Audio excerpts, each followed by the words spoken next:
ഈ കുടുംബത്തിലുള്ള പ്രശ്നമാണ്, ഉമ്മയും പെണ്ണുങ്ങളും ഒക്കുന്നില്ല എന്നൊക്കെ പറഞ്ഞു. അപ്പൊ ഞാൻ കയറി ചെന്നു. ഞാൻ ആദ്യം ആ പെൺകുട്ടിയോട് സംസാരിച്ചു, എന്താ മോളെ പ്രശ്നം? അപ്പോൾ പറഞ്ഞു, ഉമ്മ തൊട്ടതിനും പിടിച്ചതിനൊക്കെ ഇങ്ങനെ കുറ്റം പറയുന്നു, എന്ത് ചെയ്താലും നെഗറ്റീവ്. എന്റെ വാപ്പനെ പറയും, എന്റെ ഉപ്പ മരിച്ചു പോയതാ. ചിലപ്പോ എന്റെ ഉമ്മാനെ പറയും, ഉമ്മാനെ വിളിക്കുക എന്നെ തള്ള അങ്ങനത്തോളന്നാ. ഞാൻ എന്നിട്ടും ഒന്നും തിരിച്ചു ചെയ്യൂല. അവസാന സങ്കടം കൊണ്ട് ഞാൻ എന്റെ പ്ലേറ്റ് നിലത്തേക്ക് ഇട്ടുവിട്ടതാ. കാരണം എന്റെ പച്ചക്ക് എന്റെ അമ്മനെയാ വിളിക്കുന്നത്, എന്റെ വാപ്പനെ വിളിക്കുന്നത്. എന്റെ പൊരേന്ന് ആരെങ്കിലും വന്നാല് ഒരു പരിഗണനയും തരൂല, അവർക്ക് എന്തെങ്കിലും ഒരു വെള്ളടിച്ചുകൊണ്ട് കൊടുക്കാൻ സമ്മതിക്കൂല, ഓലോടൊന്നും നല്ലോണം വർത്താനം പറയൂല.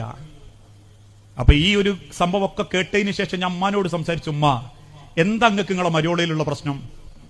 അപ്പം ഒന്നാമത്തെ കാര്യം പറഞ്ഞു, വിവാഹം കഴിഞ്ഞ് ആദ്യത്തെ നോമ്പിന് ആദ്യത്തെ 5-ന്റെ ഉള്ളിൽ ഓളെ പൊരേ നിഞ്ച മോനെ നോമ്പ് തുറക്കാൻ വിളിക്കാൻ വന്നില്ല.